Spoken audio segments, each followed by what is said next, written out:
Acts chapter 23, start reading in verse 11, and all the way to the end of chapter 24. Hear the word of the Lord. The following night the Lord stood by him and said, "Take courage, for as you have testified to the facts about me in Jerusalem, so you must testify also in Rome." When it was day, the Jews made a plot and bound themselves by an oath neither to eat nor drink till they had killed Paul. There were more than 40 who made this conspiracy. They went to the chief priests and elders and said, "We have strictly bound ourselves by an oath not to taste food till we have killed Paul. Now therefore you, along with the council, give notice to the tribune to bring him down to you, as though you were going to determine his case more exactly. And we are ready to kill him before he comes near." Now the son of Paul's sister heard of their ambush, so he went and entered the barracks and told Paul. Paul told one of the centurions and said, "Take this young man to the tribune, for he has something to tell him." So he took him and brought him to the tribune and said, "Paul the prisoner called me and asked me to bring this young man to you, as he has something to say to you." The tribune took him by the hand and going aside asked him privately, "What is it that you have to tell me?" And he said, "The Jews have agreed to ask you to bring Paul down to the council tomorrow, as though they were going to inquire something more closely about him. But do not be persuaded by them, for more than 40 of their men are lying in ambush for him, who have bound themselves by an oath neither to eat nor drink till they have killed him. And now they are ready, waiting for your consent." So the tribune dismissed the young man, charging him, "Tell no one that you have informed me of these things." Then he called two of the centurions and said, "Get ready 200 soldiers and 70 horsemen and 200 spearmen to go as far as Caesarea at the third hour of the night. Also provide mounts for Paul to ride and bring him safely to Felix the governor." And he wrote a letter to this effect. "Claudius Lysias, to his excellency, the governor, Felix, greetings. This man was seized by the Jews and was about to be killed by them when I came upon them with the soldiers and rescued him, having learned that he was a Roman citizen. And desiring to know the charge for which they are accusing him, I brought him down to their council. I found that he was being accused about questions of their law, but charged with nothing deserving death or imprisonment. And when it was disclosed to me that there would be a plot against the man, I sent him to you at once, ordering his accusers also to state before you what they have against him." So the soldiers, according to their instructions, took Paul and brought him by night to Antipatris, and on the next day they returned to the barracks, letting the horsemen go on with him. When they had come to Caesarea and delivered the letter to the governor, they presented Paul also before him. On reading the letter, he asked what province he was from, and when he learned that he was from Cilicia, he said, "I will give you a hearing when your accusers arrive." And he commanded Paul to be guarded in Herod's praetorium. And after 5 days, the high priest Ananias came down with some elders and a spokesman, one Tertullus. They laid before the governor their case against Paul. And when he had been summoned, Tertullus began to accuse him, saying, "Since through you we enjoy much peace, and since by your foresight, most excellent Felix, reforms are being made for this nation, in every way and everywhere we accept this with all gratitude. But to detain you no further, I beg you in your kindness to hear us briefly. For we have found this man a plague, one who stirs up riots among all the Jews throughout the world, and is a ringleader of the sect of the Nazarenes. He even tried to profane the temple, but we seized him. By examining him yourself, you will be able to find out from him about everything of which we accuse him." The Jews also joined in the charge, affirming that all these things were so. And when the governor had nodded to him to speak, Paul replied, "Knowing that for many years you have been a judge over this nation, I cheerfully make my defense. You can verify that it is not more than 12 days since I went up to worship in Jerusalem, and they did not find me disputing with anyone or stirring up a crowd, either in the temple or in the synagogues or in the city. Neither can they prove to you what they now bring up against me. But this I confess to you, that according to the way, which they call a sect, I worship the God of our fathers, believing everything laid down by the law and written in the prophets, having a hope in God, which these men themselves accept, that there will be a resurrection of both the just and the unjust. So I always take pains to have a clear conscience toward both God and man. Now after several years, I came to bring alms to my nation and to present offerings. while I was doing this, they found me purified in the temple without any crowd or tumult. But some Jews from Asia, they ought to be here before you and to make an accusation, should they have anything against me. Or else, let these men themselves say what wrongdoing they found when I stood before the council, other than this one thing that I cried out while standing among them. It is with respect to the resurrection of the dead that I am on trial before you this day. But Felix, having a rather accurate knowledge of the way, put them off, saying, when Lysias comes down, I will decide your case.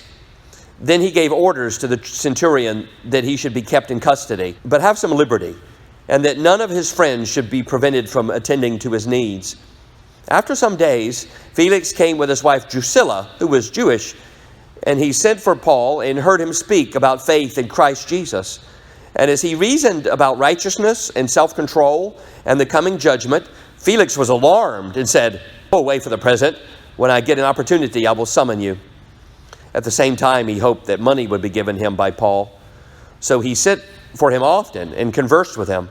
When 2 years had elapsed, Felix was succeeded by Porcius Festus, and desiring to do the Jews a favor, Felix left Paul in prison. May the Lord add his blessings to the reading of his holy word. Well, have you ever had opportunity come knocking? Financial guru Dave Ramsey has recently written a book, or at least an associate of his written a book, I'm not sure which, but called the Proximity Principle, in which he argues that to get the right opportunities, you need to be around the right people and in the right places. That will help you find your dream job. Be with the people and in the places that are most conducive to opportunities happening. Well, he's probably right, generally. But it can be that you're in what appears to be the wrong place, but still opportunities come to find you. When I started college, 1983 to 85, Samford University looked like a horrible place to have athletic training, to be a college athlete. They didn't do any recruiting that I know of, maybe for the basketball team, but certainly not for track and cross country. The track coach was just an old football coach. They didn't even have a football program anymore, so he was sent to take care of track, and he didn't really care much for the sport at all, and you could tell. My sophomore year, they canceled the track season entirely. There just didn't appear to be any opportunity really to develop well there. Then in my junior year, the university's new president suddenly got serious about athletics. Somewhere he found a lot of money for it, resulting in me getting some of that money in a partial athletic scholarship. And by my senior year, they hired a track coach retired from LSU, who had coached for the U.S. Olympic team and was respected as one of the best track coaches in the country. So opportunity for me didn't just come knocking, it came and it grabbed me. Is opportunity knocking for you? Is Uber Eats or DoorDash or Grubhub, whatever it's called, is it a crisis or a business opportunity? Will it put you out of business, or do you need to partner with it? Will people order more Chinese food or more pizza? Is Christmas an opportunity for more business? It's cold. Do they want Chinese food more often? Or our modern Christmas isn't so much derived from church history. It's really not derived from the Bible, but whatever. Our modern Christmas isn't really so much derived from church history as it is from, there's those accused, particularly some Reformed people accused. It's just pagan origins. Not really.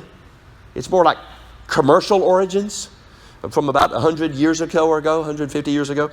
It's from business looking for an opportunity to sell you stuff. The commercials are trying to drill it into your head that Christmas is the opportunity to buy something to prove your love, like a Lexus. And if you don't seize that opportunity, there's something wrong with you. You're Grinch-like. You have the opportunity to prove your love now, but only now. Don't think about next year. And that's what Christmas is. It's an opportunity, like from O. Henry's famous short story. You ever read the story, The Gift of the Magi? A short story, which isn't about the wise men, they call in Greek the Magi, from the Matthew story of the birth of Christ. But it's about a poor couple that both of them wanted to get the perfect gift for each other for Christmas. But they're so dirt poor that they couldn't afford anything. And all they had to their name was that the man had a nice pocket watch, probably inherited, I guess, because he was too poor to get it otherwise. And the woman had very nice long hair. And so, unknown to each other, he sells his beloved pocket watch to buy her a set of ornamental combs for her wonderful hair. And she sells her hair, cutting it off to buy a chain for his pocket watch. The moral of the story is that even though they both now have worthless gifts, they've succeeded in the opportunity that is Christmas. That's what Christmas is all about. Proving your love by buying useless stuff. Just like the Magi? What is it? The gift of the Magi? Whatever. Opportunities, by definition, are chances. They're possibilities. There's really no assurance of success. You could go to Stanford University in my time and still not succeed at developing yourself athletically. I had an opportunity for athletic development at Stanford that turned out much better than it looked like it would have. But it was still not, I still could have failed at it. Salvation, peace on earth, many people think is a possibility. It's an opportunity now given you that Christ has come and made possible. If, of course, we seize that opportunity. We do our part. But that's really not what the Bible teaches. Here we see, as we're getting closer and closer to the goal of getting the gospel to the ends of the earth. Remember, that's what Acts is. It's laid out. It's that from Acts chapter 1, verse 8. You will be my witnesses and eventually get to the ends of the earth. It's getting closer to that goal, or at least before the book of Acts is over, it will get to the crossroads where it can then get to the ends of the earth. That goal isn't just an opportunity, a possibility. If the right people are in the right places and they take advantage of their opportunities, it's going to happen. And we see that here in 5 parts. First, providence. Second, protection. Third, prosecution. Fourth, profession. And finally, procrastination. First, there is the providence. Providence is defined as God directing the created things in every action to fulfill his purpose. God working through natural things. Here, what are God's purposes? Well, specifically, as he stated, that's why I reread that verse 11, chapter 23, verse 11, which we ended with last week, where Jesus told Paul, take courage. In other words, be brave. Don't worry about all the threats and the dangers, the rioting, because he says, as you have testified to the facts about me in Jerusalem, which he's just done before that mob, so you must, it is necessary, has to happen, testify also in Rome. He doesn't just have an opportunity to go to Rome. You know, if he takes advantage of the right possibilities, he has the certainty that he is going there. So don't worry, Paul. Don't even worry about the 40 plus men who have pledged not to eat or drink until they kill you.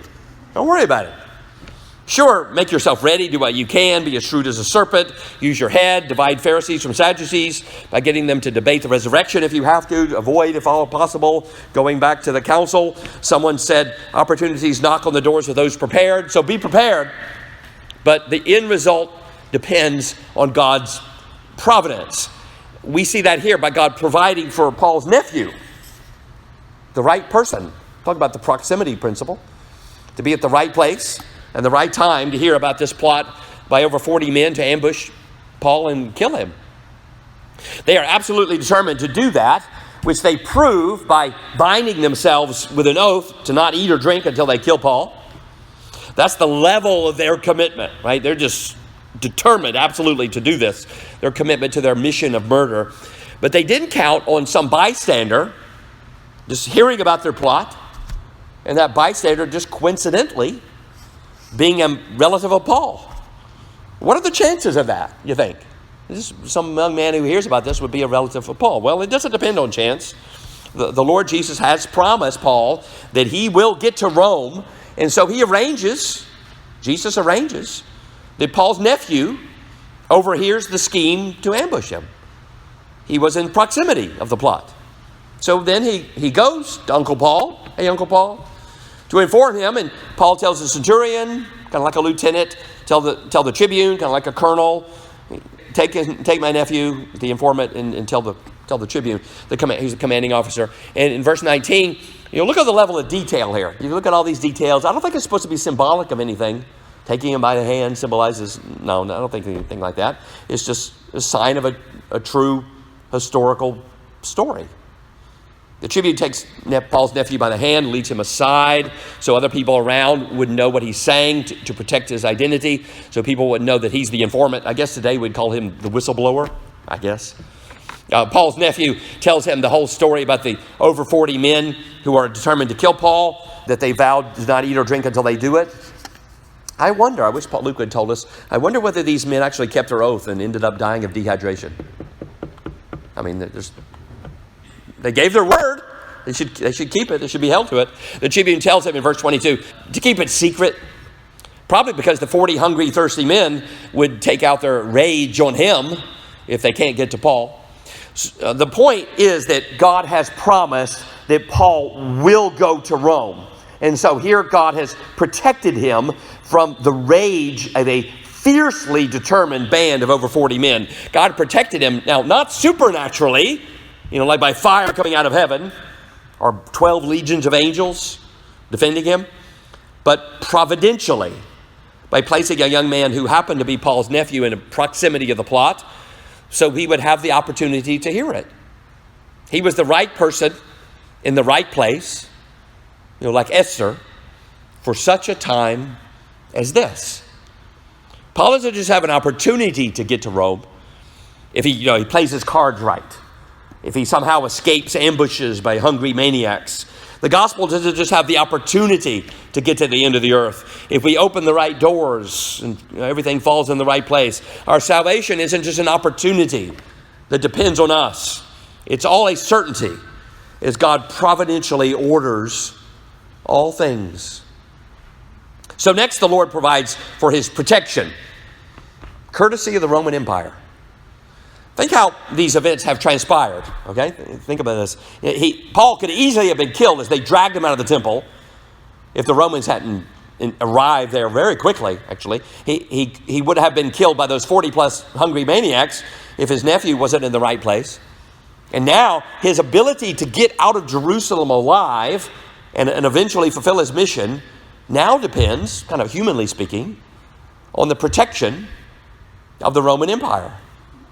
Psalm 22, verse 28 says, kingship or dominion, authority belongs to the Lord, and he rules over the nations.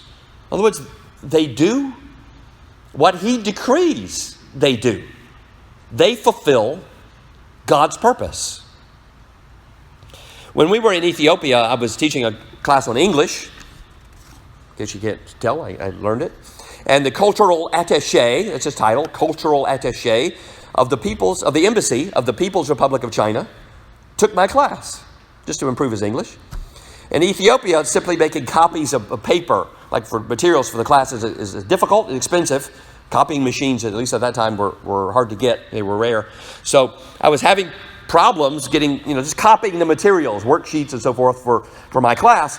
But the Embassy of China had its own copying machine, and my Chinese student, the cultural attaché from China, volunteered to copy the materials for us. Well, that was nice.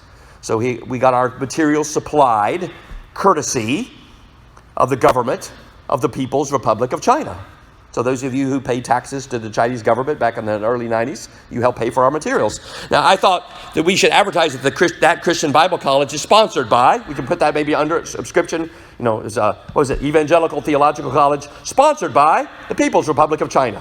That would be nice. God had arranged to have even an officially atheistic regime supply our needs. Isn't that great? He can have pagan empires here protect an apostle.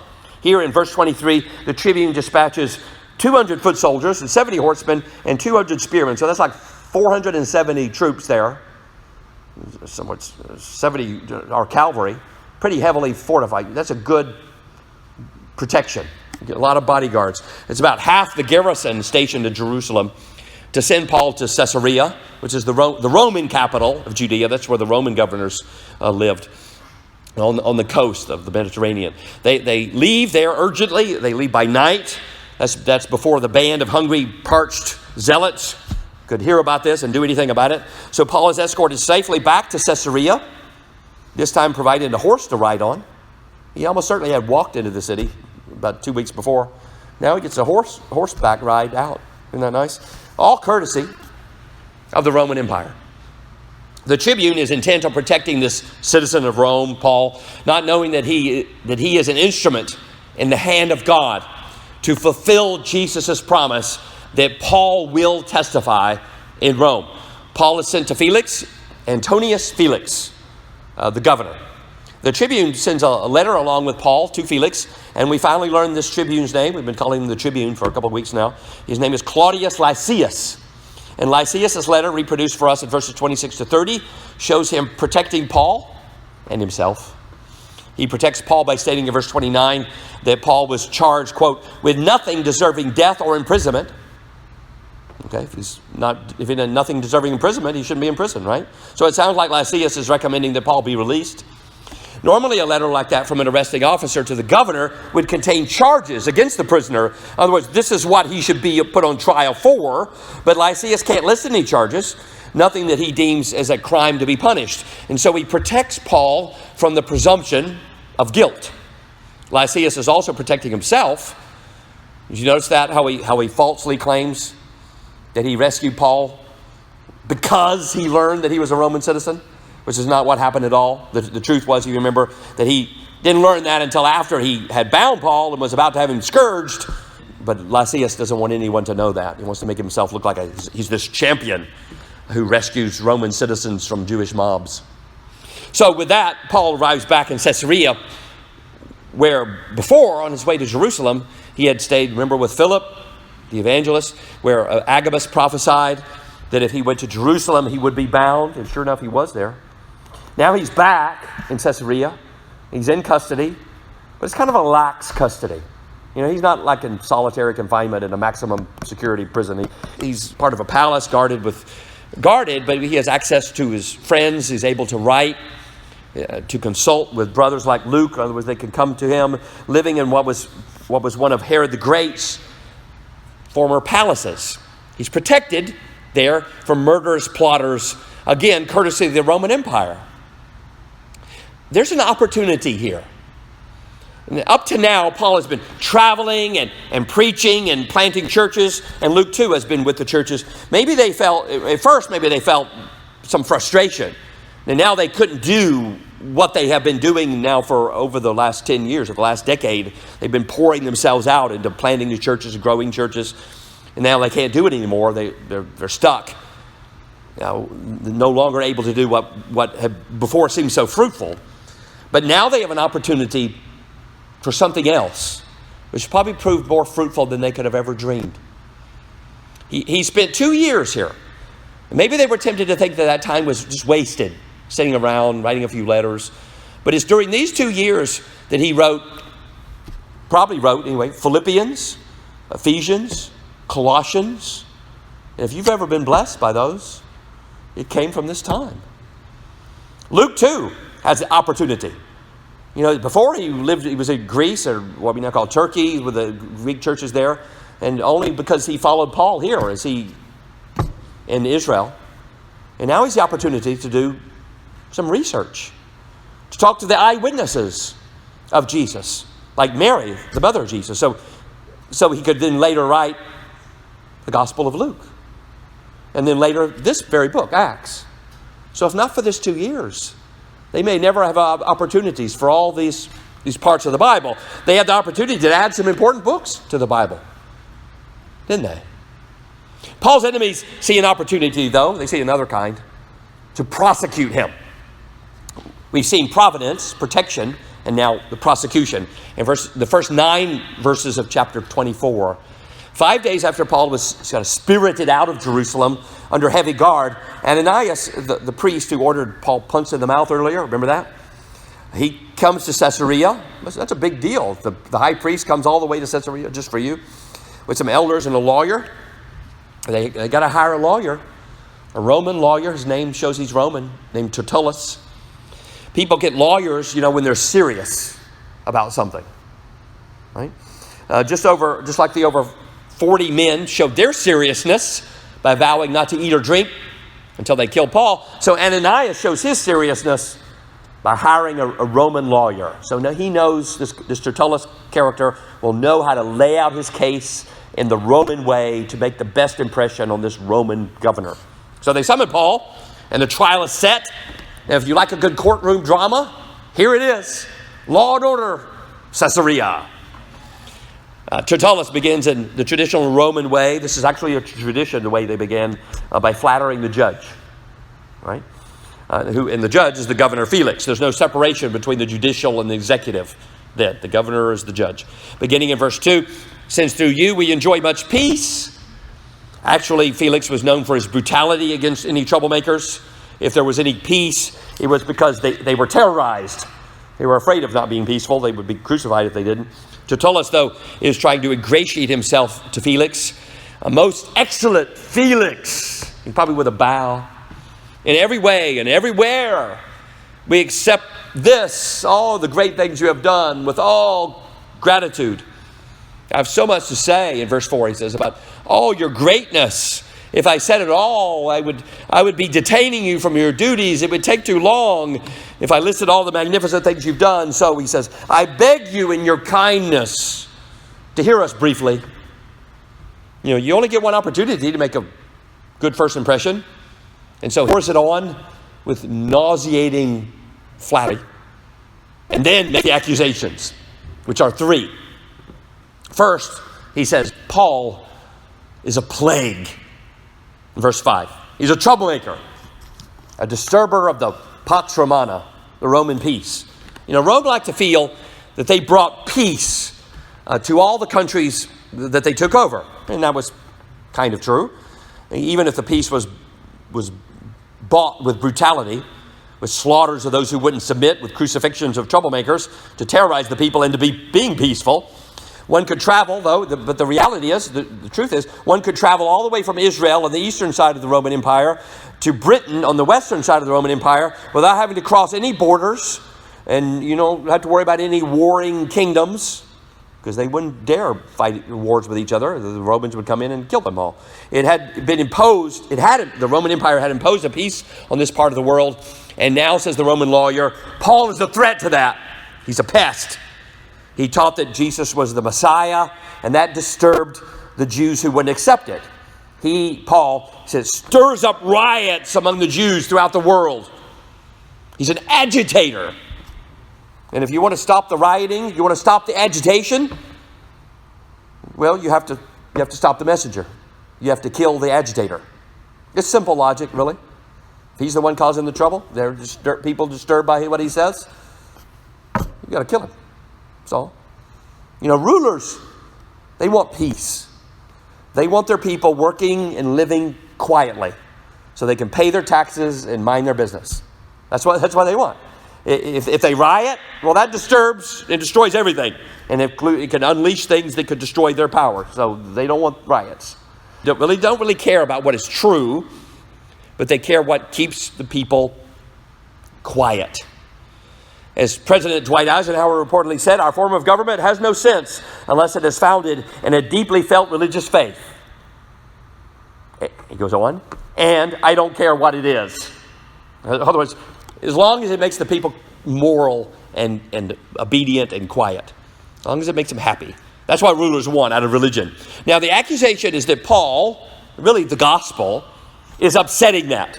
Just as the Lord Jesus said, Jesus had foreseen this, he had said it. He said, I did not come to bring peace, but a sword. People will be divided against each other because of the gospel, because of Jesus. Sometimes they'll be divided right through families. Parents against children, children against parents. If you believe in the religion of familyism, that what matters most is the family, and you really don't care about what religion we have, whether we have Jesus or not, as long as it keeps the family together. If you believe like that, you'll be susceptible to this lawyer's argument, to his logic. Peace, so-called, above all. That's what matters. Whatever upsets the peace is bad. You got to get rid of it. You got to silence it. Paul is a pest because his gospel upsets those who won't accept it. Jesus is a pest. He's a troublemaker to a family-friendly churchianity where the kids are entertained by having a Santa Claus and a Christmas is an opportunity to get whatever gadget they want. The real Jesus is a plague, as the lawyer would put it, to a religion that makes the church into an opportunity with the kids to make them just moral and quiet, to the religion of moralistic therapeutic deism. True faith in Jesus is a threat to that. The gospel is a pest to familyism, to a civil religion, to just kind of getting along. Second, Paul is accused in the second half of verse 5 of being a ringleader of the sect. Literally, the word there is, in Greek is heresy, where we get the word heresy from. In other words, of the heretical sect, of the cult. He's a cult leader of the Nazarenes. He's a false religious leader, bringing in an illegal religion to disturb the Pax Romana. Third, in verse 6, he even, the lawyer says, can you believe it? He goes so far, he tried to profane the temple. The Jews were given authority to protect their own temple. Now, normally the Jews couldn't execute anyone without Roman permission, but the Romans made an exception in the case of the temple. If someone tried to desecrate it, if a Gentile tried to enter it, they could execute that person. So the lawyer is saying, by bringing this this last point up, we have authority to deal with Paul because he tried to desecrate our temple. You've given us that authority to kill him. Of course, that last accusation, that's not just an interpretation from a certain point of view. You say Jesus is a pest. I say he's the Prince of Peace. So it kind of depends on your point of view, where you at, whether you accept him or not. But this last accusation that he tried to desecrate the temple isn't just an interpretation like the previous two. It's just false. It's just a lie. Even though the chorus of elders who came with Ananias chimed in, insisting it was so. Never mind, of course, about the command about, that little command about don't bear false witness. Never mind that one. That was the prosecution. He's a pest who provokes riots, a heretical cult leader, and a desecrator. To that, Paul comes in Paul's confession, starting in verse 10.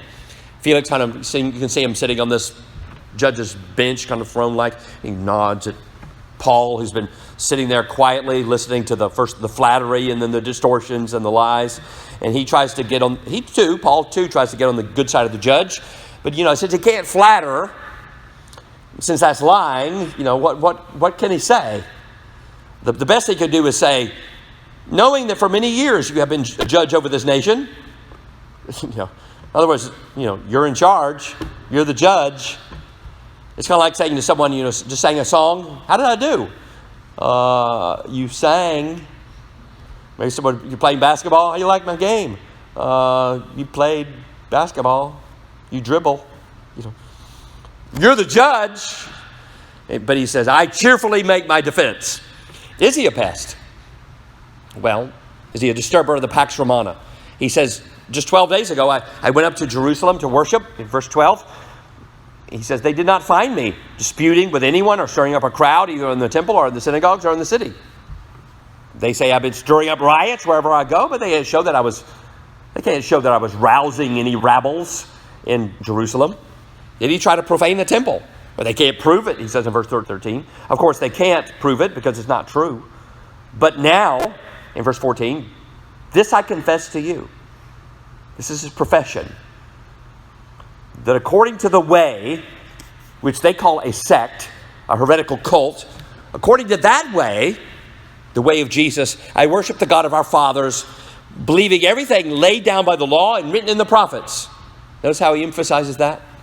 What I preach, the gospel, comes right out of what we would call the Old Testament. In other words, he's saying, what I believe in, my profession, the gospel, that Jesus is Lord, isn't a new thing. It's not detached from, it's not unhitchable from the Old Testament.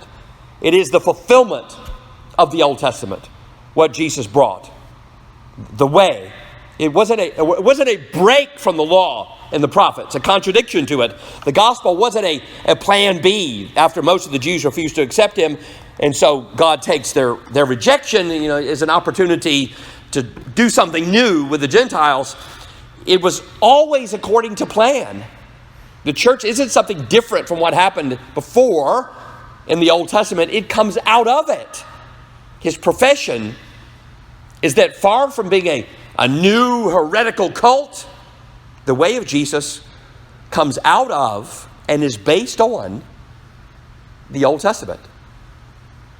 So because of that, faith based on is hitched to what we call the Old Testament. He says in verse 15, he has a hope in God that there will be a resurrection. In other words, contrary to some Greek and Roman philosophy that this life is all there is, like an inscription on some ancient Greek, they actually have found, archaeologists, some ancient Greek tombstones with this word inscribed on it. I was not. It was before I was born. I was not. I was. I am not. I don't care. That was there. They put on their graves. Contrary to that, everyone, both the righteous and the unrighteous, Paul is saying, will be raised up and judged. So believing that, the resurrection and the judgment, Paul says in verse 16, he says, I always take pains to have a clear conscience toward both God and man. In other words, I'm going to be judged. I'm going to be raised up and judged for my life. So I take pains to live with a clear conscience. That's his profession. I was not. I was. I will be. I care. If you know that you will have to give an account to God for everything you do, you don't have to be terrorized by punishments to make you live right. Punishments in this life by governments. Was Paul a pest?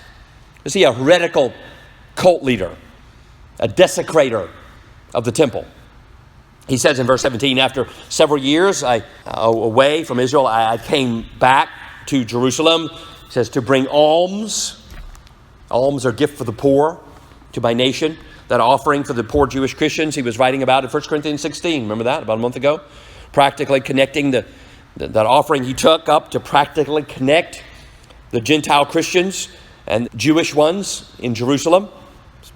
He came to bring the money that the Gentiles in Corinth and Philippi and Ephesus had given to their Jewish brothers and sisters and say, see with that gift to them, see, this is how much they care for you. They're connected to you. It was an opportunity to create unity in the church. So while he was purified in the temple, without any crowd or tumult, in other words, he wasn't causing any trouble. He's not whipping up any mob. He's not debating anybody. Some Jews from Asia, probably Ephesus, who aren't here. Where are they, Felix? They're not here. Caused the riot. They caused the riot, not me. That's the way that's the way it always is. Right? It's really not that the gospel divides. Sure, Jesus said, I came not to bring peace but a sword, but that's because of their reaction to Jesus. It's not that Jesus is the one who causes riots. It's that people's refusal to believe him. Paul insists in verse 20, they can't honestly show anything wrong that I've done. His profession in verse 21, that he is on trial because he believes in the resurrection, specifically that Jesus has been raised from the dead, and so proven that he is the triumphant Lord, victorious over death. Paul wrote in Romans chapter 4, verse 25, Jesus was crucified for our trespasses and raised for our justification. In other words, he was resurrected so we could be in a right relationship with a risen Lord. That's his profession. Well, next is Felix's procrastination. Felix, the judge, the governor, had some knowledge of the way, it says. It says he had a rather accurate knowledge of the way. Maybe because his wife was Jewish. When Lysias, the tribune, comes, then he says, that'll be the opportunity to come to a verdict, make a decision about you, Paul. But he doesn't. Does he? I mean, Lysias certainly came sometime. He never makes a decision. He keeps procrastinating, hoping for a bribe. Sounds very real, doesn't it? He's looking for a reason to let Paul go, other than that it's the right thing to do, other reason that's good for him. He didn't care about justice.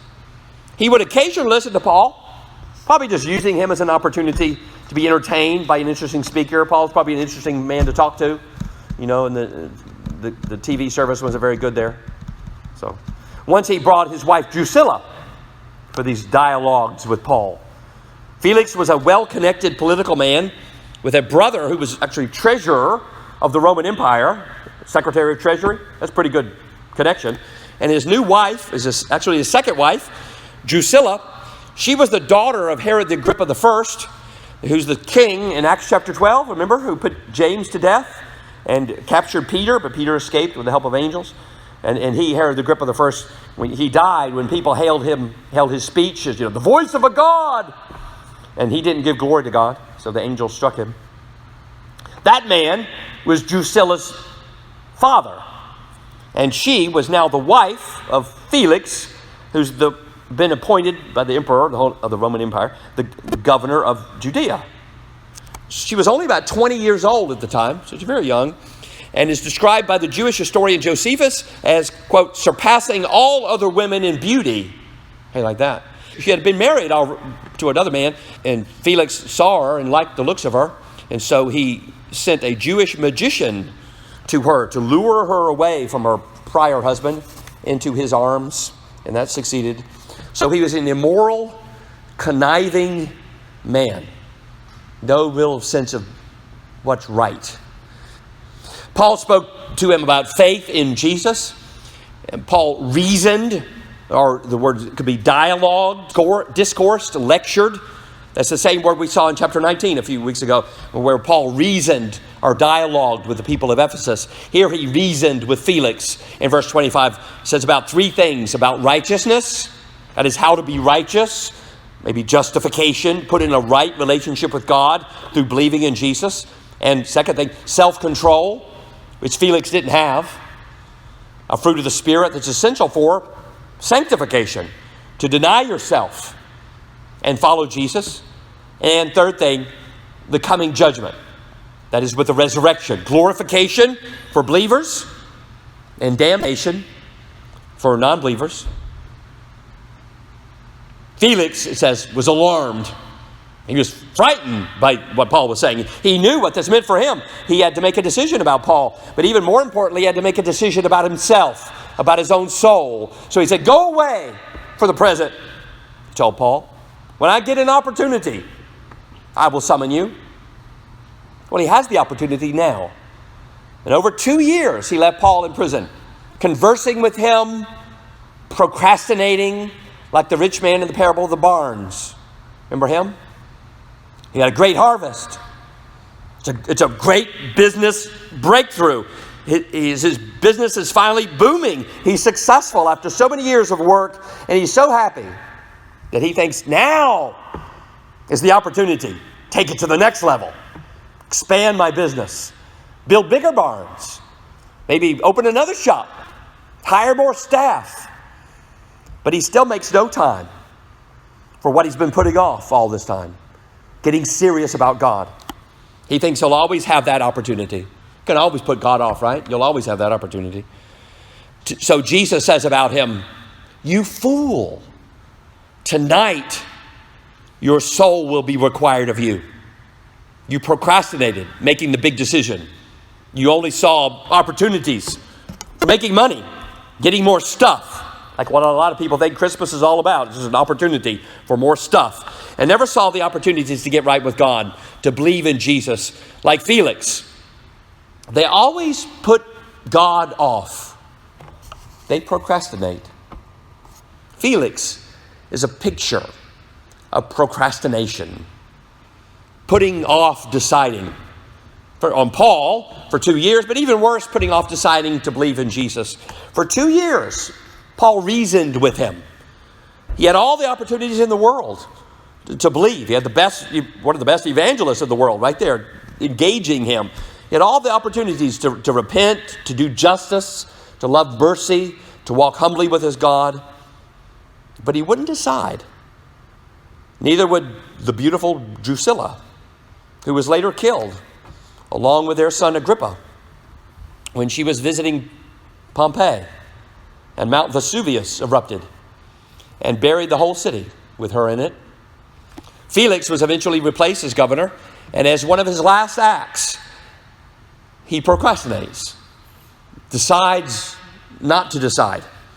to curry favor, and just leaves Paul in prison.